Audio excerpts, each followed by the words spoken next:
저희는 계속해서 깊고 넓은 요단강을 건너게 하신 하나님이라는 주제 속에서 말씀을 살펴보고 있습니다.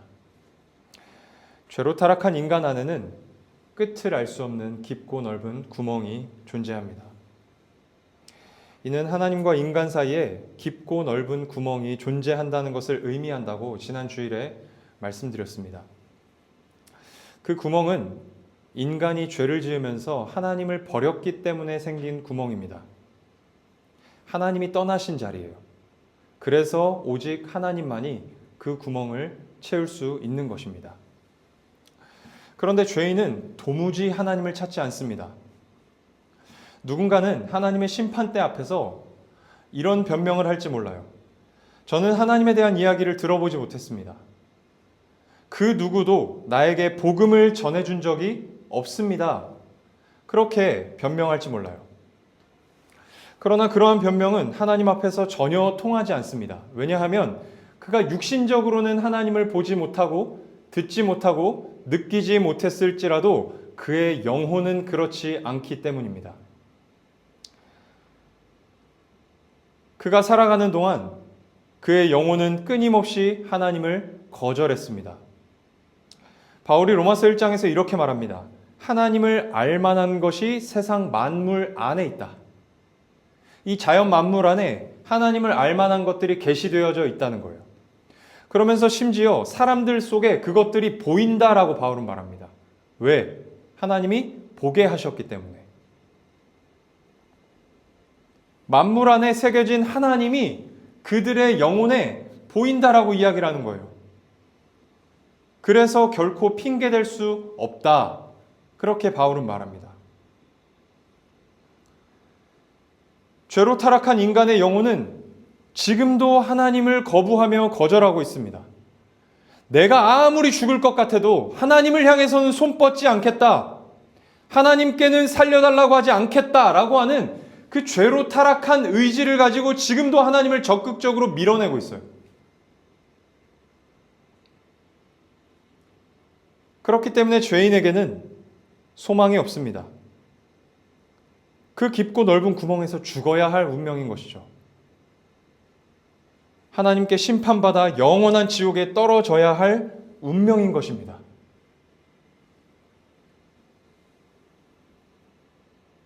그런데 그 못난 우리에게 하나님께서 먼저 찾아오셨습니다.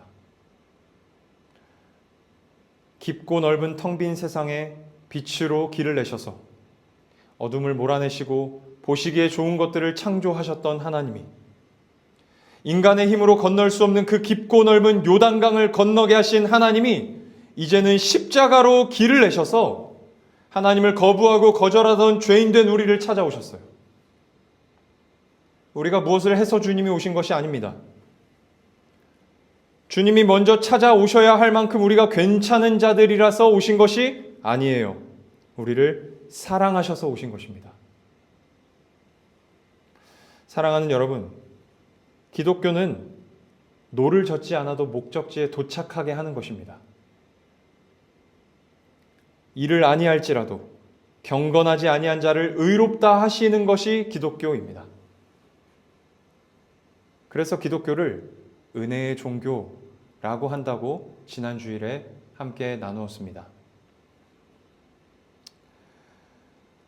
기독교 신앙에는 쉼이 있고 자유가 있고 은혜가 있습니다. 무엇을 하지 않아도, 우리가 이쁜 짓 하지 않아도 하나님은 우리를 사랑하시며 우리는 하나님께 나아갈 수 있습니다. 이 사실을 믿고 날마다 담대하게 신앙생활 하시는 우리 모든 몸된 교회 성도님들이 되실 수 있기를 축복합니다.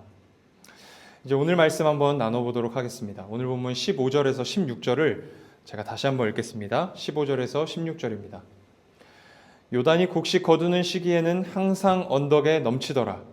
궤를 맨 자들이 요단에 이르며 궤를 맨 제사장들의 발이 물가에 잠기자 곧 위에서부터 흘러내리던 물이 그쳐서 사르단에 가까운 매우 멀리 있는 아담성읍 변두리에 일어나 한 곳에 쌓이고 아라바의 바다 염해로 향하여 흘러가는 물은 온전히 끊어짐에 백성이 여리고 앞으로 바로 건널세.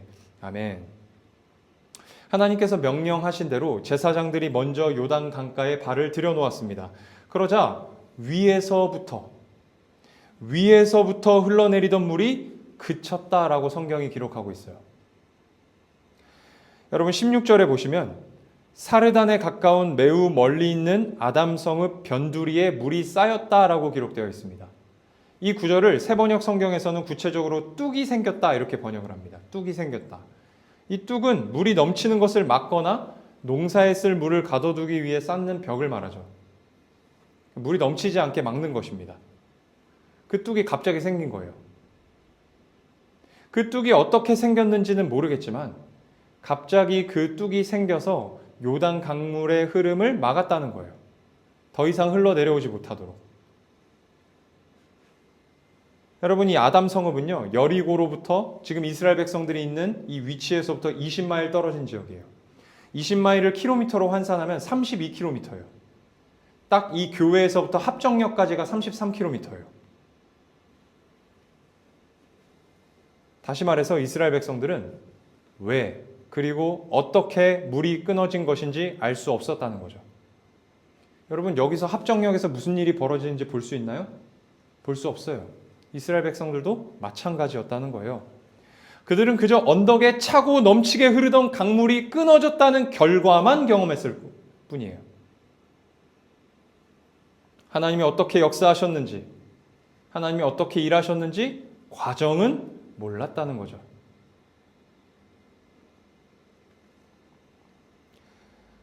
하나님께서는 이스라엘 백성들이 알지 못하는 중에 보이지 않는 곳에서 일하셨습니다. 하나님께서는 오늘도 저희들이 알지 못하는 중에 보이지 않는 곳에서 일하고 계십니다. 오늘도 우리가 교회에 나올 수 있었던 이유가 무엇입니까? 오늘도 우리가 주님 앞에 예배드릴 수 있는 이유가 무엇이에요? 우리가 알지 못하는 중에도 하나님께서 저희들을 위해 일하셨기 때문입니다. 지금도 일하시기 때문에 저희가 오늘 예배드릴 수 있는 거예요. 시편 121편 3절에서 8절 말씀에 시편 기자가 하나님을 이렇게 찬양하고 있습니다. 저희들이 잘 아는 찬양의 가사이기도 하죠. 제가 읽겠습니다. 여호와께서 너를 실족하지 아니하게 하시며 너를 지키시는 이가 졸지 아니하시리로다. 이스라엘을 지키시는 이는 졸지도 아니하시고 주무시지도 아니하시리로다. 여호와는 너를 지키시는 이시라. 여호와께서 내 오른쪽에서 내 그늘이 되시나니 낮에 해가 너를 상하게 하지 아니하며 밤에 달도 너를 해치지 아니하리로다. 여호와께서 너를 지켜 모든 환난을 면하게 하시며 또 내 영혼을 지키시리로다. 여호와께서 너의 출입을 지금부터 영원까지 지키시리로다. 아멘. 하나님께서 졸지도 주무시지도 않고 우리가 실족하지 않도록 우리가 신앙을 잃어버리지 않도록 지키시는 일을 하신다라고 지금 시편 기자가 이야기하고 있어요. 우리의 출입을 지금부터 영원까지 지키신다라고 고백합니다. 사랑하는 성도님들, 하나님께서는 우리가 알지 못하는 중에도, 느끼지 못하는 중에도, 보지 못하는 중에도 우리를 위해 이와 같은 일을 하고 계십니다. 이 사실을 믿으실 수 있기를 축복합니다. 그 가운데서도 우리 성령 하나님은 이런 일을 하고 계세요. 로마서 8장 26절입니다. 이와 같이 성령도 우리의 연약함을 도우시나니 우리는 마땅히 기도할 바를 알지 못하나 오직 성령이 말할 수 없는 탄식으로 우리를 위하여 친히 간구하시느니라. 아멘. 성령께서 말할 수 없는 탄식으로 우리를 위해 친히 간구하신다라고 바울이 말합니다. 그러니까 말로 표현할 수 없을 정도로 간절하게 기도하신다는 거예요. 왜 그렇게 간절히 기도하신대요? 우리가 마땅히 기도할 바를 알지 못해서. 그러니까 우리에게 필요한 더 중요한 기도의 내용이 있는데 그것에 대하여서는 기도하지 않고 자꾸 다른 것만 기도하는 거예요. 다른 것에 관심을 두고 기도하거나 아예 기도하지를 않으니까 답답해서 우리 안에 계신 성령님이 기도하시는 거예요.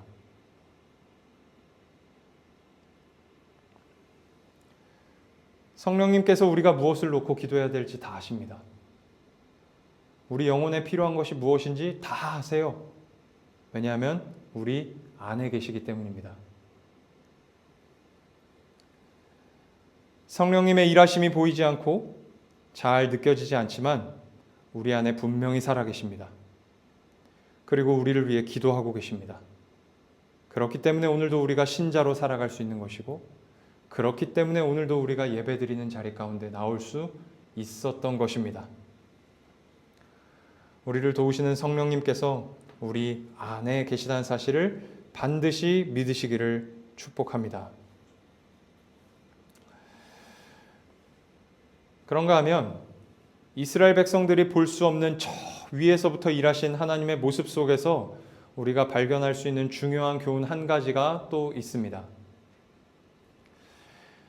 거듭해서 제가 말씀드리는 것처럼 하나님께서 이 깊고 넓은 요단강을 건너게 하신 사건은 단지 하나님께서 기적을 베푸셔서 요단강을 건넜다 그런 사건이 아니에요.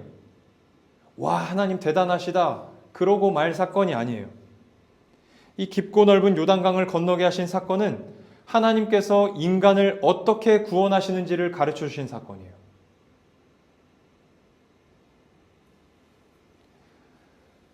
혼돈하고 공허한 세상에 하나님께서 친히 창조를 행하심으로 세상을 구원하신 것처럼, 깊고 넓은 요단강에 하나님께서 친히 길을 내셔서 이스라엘 백성을 구원하신 것처럼 죄인은 오직 하나님께서 친히 행하심으로만, 하나님의 은혜로만 구원받을 수 있다는 것을 가르쳐 주신 사건입니다.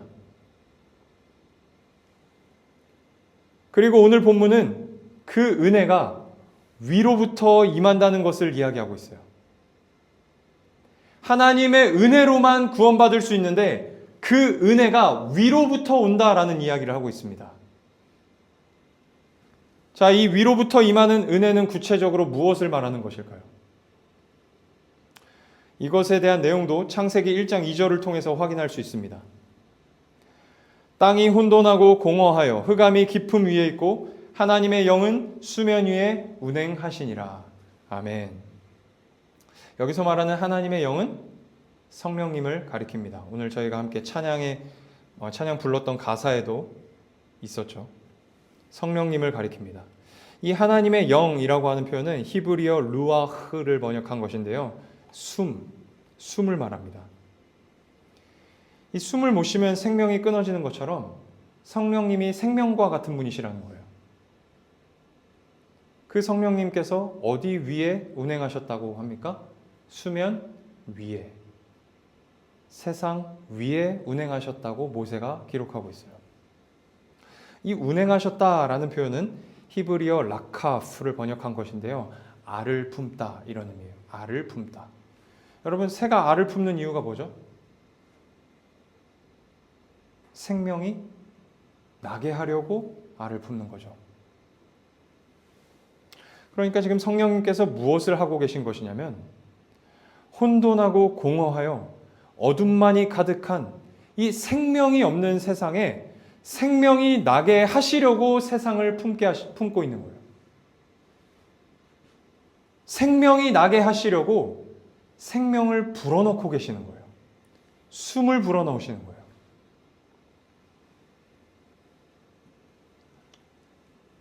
계속 말씀드리지만 모세는 이 창세기 1장 2절의 말씀을 통해서 단지 땅에 대해서만 이야기하는 게 아니에요. 죄로 타락한 인간의 상태가 그러하다라고 이야기하는 것입니다. 다시 말해서 죄로 타락하여 영적으로 죽은 인간이 새 생명을 얻기 위해서는 수면 위에 운행하시며 혼돈하고 공허한 세상에 생명을 불어넣으셨던 그 성령 하나님의 역사와 사역이 필요하다는 것을 모세가 이야기하는 거예요.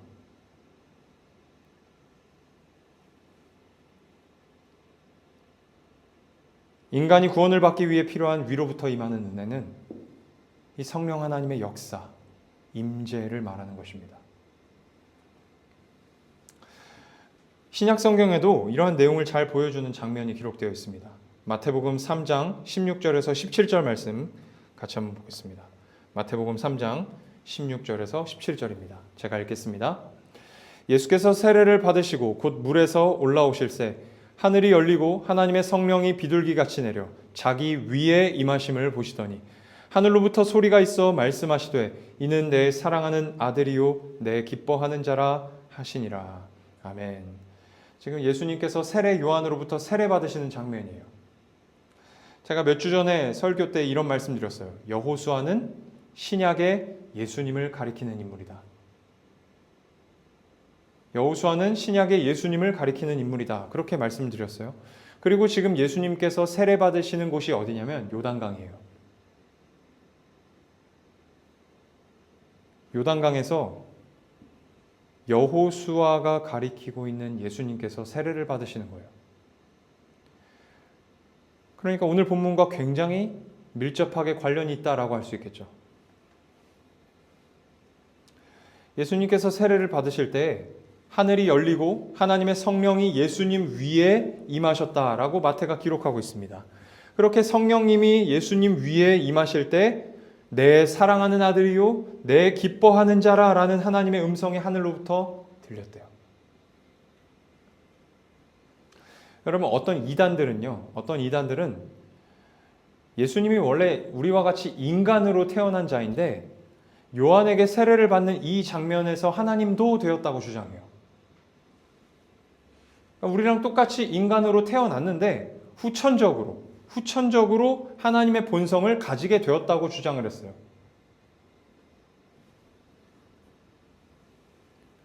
사랑하는 여러분, 우리가 믿는 예수님은 어떤 분이십니까? 100% 인간이시면서 100% 하나님이세요. 예수님은 완전한 인간이시면서 동시에 완전한 하나님으로 이 땅에 오셨어요. 영원 전부터 성부 하나님과 성령 하나님과 함께 계신 분이십니다. 그렇기 때문에 예수님은 성령님의 은혜와 역사를 경험하실 필요가 없으세요. 성령의 은혜, 성령의 역사, 이 성령 세례는 생명이 없는 죄인에게만 필요한 거예요. 그런데 이런 장면이 왜 성경에 기록되어 있을까요? 죄로 타락한 인간에게 이 성령의 은혜가 필요하다는 것을 가르쳐 주시려는 거예요. 죄로 타락한 인간이 이 성령의 은혜를 입을 때, 이 위로부터 임하는 성령의 은혜를 입을 때 하나님의 자녀라 부름받을 수 있고 하나님의 기뻐하는 자라 부름받을 수 있다는 것을 인간의 대표로서, 인간의 모범으로서 예수님이 보여주신 거예요.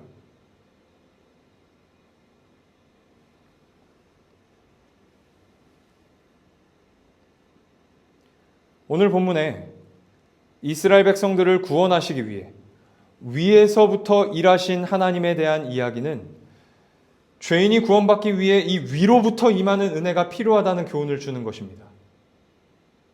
그 위로부터 임하는 은혜는 혼돈하고 공허한 세상 위에 운행하시며 생명을 불어넣으셨고 세상을 구원하시기 위해 완전한 인간으로 오신 예수님 위에 임하셨던 성령 하나님의 임재와 역사를 말합니다. 에스겔 37장 1절에서 10절 말씀을 보면 이런 장면이 기록되어 있습니다. 꽤 긴 말씀인데요. 중요하니까 제가 한번 읽어보도록 하겠습니다. 에스겔 37장 1절부터 10절까지의 말씀입니다. 여호와께서 권능으로 내게 임재하시고 그의 영으로 나를 데리고 가서 골짜기 가운데 두셨는데 거기 뼈가 가득하더라. 나를 그 뼈 사방으로 지나가게 하시기로 본즉 그 골짜기 지면에 뼈가 심이 많고 아주 말랐더라. 그가 내게 이르시되 인자야 이 뼈들이 능히 살 수 있겠느냐 하시기로 내가 대답하되 주 여호와여 주께서 아시나이다. 또 내게 이르시되 너는 이 모든 뼈에게 대언하여 이르기를 너희 마른 뼈들아 여호와의 말씀을 들을지어다. 주 여호와께서 이 뼈들에게 이같이 말씀하시기를 내가 생기를 너희에게 들어가게 하리니 너희가 살아나리라. 너희 위에 힘줄을 두고 살을 입히고 가죽으로 덮고 너희 속에 생기를 넣으리니 너희가 살아나리라. 또 내가 여호와인 줄 너희가 알리라 하셨다 하라. 이에 내가 명령을 따라 대언하니 대언할 때 소리가 나고 움직이며 이 뼈 저 뼈가 들어맞아 뼈들이 서로 연결되더라. 내가 또 보니 그 뼈에 힘줄이 생기고 살이 오르며 그 위에 가죽이 덮이나 그 속에 생기는 없더라. 또 내게 이르시되 인자야 너는 생기를 향하여 대언하라. 생기에게 대언하여 이르기를 주 여호와께서 이같이 말씀하시기를 생기야 사방에서부터 와서 이 죽음을 당한 자에게 불어서 살아나게 하라 하셨다 하라. 이에 내가 그 명령대로 대언하였더니 생기가 그들에게 들어가매 그들이 곧 살아나서 일어나 서는데 극히 큰 군대더라. 아멘. 하나님께서 선지자 에스겔을 어떤 골짜기로 데리고 가셨는데 그곳에 수많은 뼈들이 널브러져 있는 장면을 에스겔이 목격한 거예요. 그런데 이렇게 아무런 기능을 하지 못하고 그저 널브러져 있을 수밖에 없는 이 뼈들에게 하나님이 말씀하시고 생기, 루아흐, 성령을 불어넣으시자 하나님의 군대로 거듭납니다. 여러분, 이 뼈가 뭘 상징할까요? 죄로 타락하여 영적으로 죽은 죄인을 상징합니다. 지난 주일에 말씀드린 것처럼 죄인은 죽은 자들이에요. 영적으로. 아무런 기능을 하지 못하는, 이 손가락 하나도 까딱하지 못하는 이 뼈다귀에 지나지 않는다는 거죠. 그러한 죄인에게, 이 죄로 타락하여 마른 뼈처럼 아무런 기능을 하지 못하는 죄인에게 성령님이 임재하실 때, 성령님이 역사하실 때 마침내 하나님과 하나님 나라 위에 기능할 수 있는 자로 거듭날 수 있다는 것을 에스겔 선지자가 기록한 것입니다.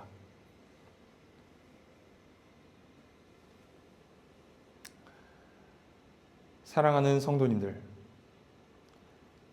이와 같은 성령님의 은혜, 죄인들에게 새 생명을 불어넣으시는 성령님의 역사는 오늘을 살아가는 우리 신자들에게도 여전히 필요한 은혜입니다. 여러분, 우리가 신자 되었다는 것은 이미 성령의 은혜를 경험했다는 것을 의미해요.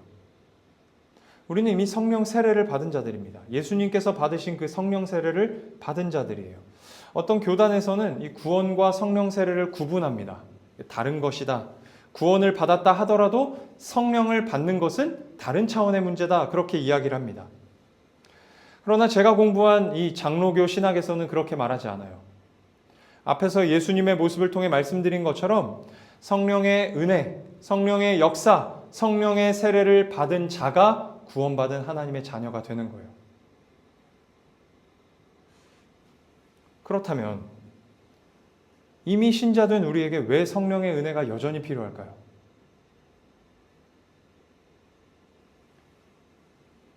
우리가 여전히 사단의 영향력 아래 살아가고 있기 때문입니다. 우리가 여전히 죄된 자아의 영향력을 받으며 살아가고 있고 이 죄된 자아가 우리 안에 시퍼렇게 살아있기 때문에 그래요. 사랑하는 여러분, 신앙생활 하시면서 이거 반드시 기억하셔야 됩니다. 사단과 우리의 죄된 자아는 결코 우리의 영적 생명을 빼앗아갈 수 없어요. 완전히 빼앗아갈 수 없어요. 성령께서 불어넣으신 숨, 우리에게 불어넣으신 그 숨을 완전히 거두어갈 수는 없어요. 그 생명을 하나님께서 붙드시고 계시기 때문입니다. 그런데 거의 숨이 멎은 상태로는 만들 수 있어요. 살아있으나 숨만 겨우 붙어있는 이 식물인간 같은 신자로 만들 수 있어요. 누가? 사단과 우리의 죄된 자아가. 사단과 우리의 죄된 자아는 성령의 은혜로 말미암아 하나님의 군대로 거듭난 우리를 마른 뼈처럼 살아가게 만들 수 있습니다. 살아있으나 죽은 자처럼 만들 수 있어요. 무능력하고 무기력한 자로 만들어서 신자구실 못하게 하려는 거예요. 빛과 소금의 역할을 감당하지 못하게 하려는 거예요.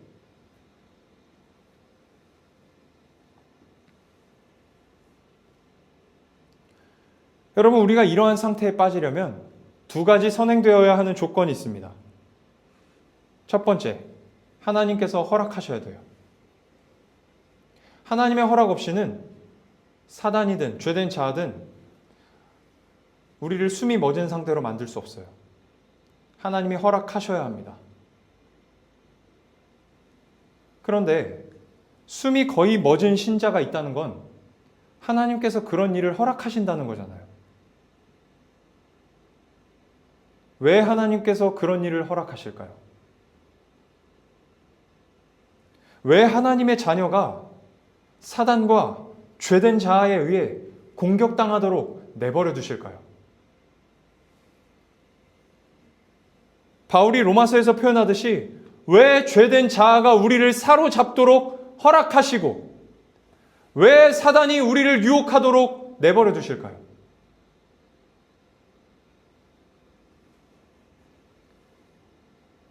구체적인 이유는 다 다르겠지만 큰 틀에서는 같아요. 합력하여 선을 이루시려는 것입니다. 하나님 나라에 이르게 하시는데 반드시 필요한 과정이니까 허락하시는 거예요. 두 번째 선행되어야 하는 조건은 신자에게 믿음이 없어야 됩니다. 어떤 내용의 믿음이 없어야 할까? 어떤 내용의 믿음이 없어야 숨이 멎는 상태까지 빠질까? 어떠한 경우에도 나에게 찾아오신 성령님이 떠나시지 않는다는 믿음이 없을 때, 어떠한 경우에도 하나님의 자녀라 부름받는 것이 취소되지 않는다는 믿음이 없을 때, 어떤 경우에도 내가 하나님의 기뻐하는 자라는 것이 변경되지 않는다는 믿음이 없을 때 사단과 죄된 자아에 의해서 숨이 거의 멎는 상태로 빠질 수 있어요.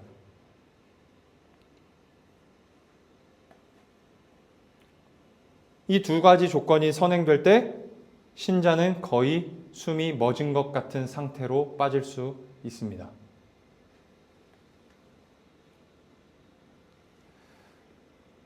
거의 숨이 멎은 것처럼 영적으로 침체되었을 때, 신앙생활을 할 힘이 도저히 나지 않을 때, 하고 싶지 않을 때, 우리는 다시 성령님의 은혜를 구해야 합니다. 생명을 불어넣으시는 성령 하나님의 역사를 구해야 합니다. 그때 마른 뼈처럼 바뀌어버린 우리가 다시 살아날 수 있는 거예요. 말씀을 맺겠습니다. 이사야 32장 15절 말씀이에요.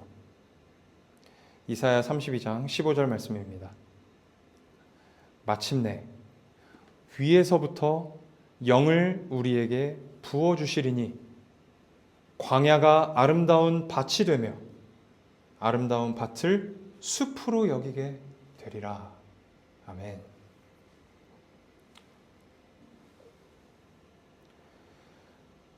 혹시 오늘 이 자리 가운데, 그리고 또 영상을 통해 예배드리시는 성도님들 가운데 이와 같은 무기력함 가운데 빠지신 성도님들이 계십니까? 광야와 같이, 황무지와 같이 이 심령이 메말라 버린 성도님들이 계십니까? 혼돈하고 공허하여 어둠만이 가득한 세상에 생명을 불어넣으시고 아무 기능도 하지 못하고 널브러져 있는 마른 뼈를 하나님의 군대로 일으키신 성령님의 임재와 역사, 그 위로부터 임하는 은혜를 다시 구하시기를 축복합니다. 성령님께서 여러분의 그 메마른 심령을 다시 아름다운 밭으로 변화시켜 주실 것입니다. 여러분의 그 메마른 심령을 아름다운 숲으로 풍성하게 하실 것입니다. 이 사실을 믿고 매 순간 성령님의 역사와 은혜를 구하며 성령님 의지하며 사시는 우리 성도님들이 되시기를 주님의 이름으로 축복합니다. 기도하겠습니다.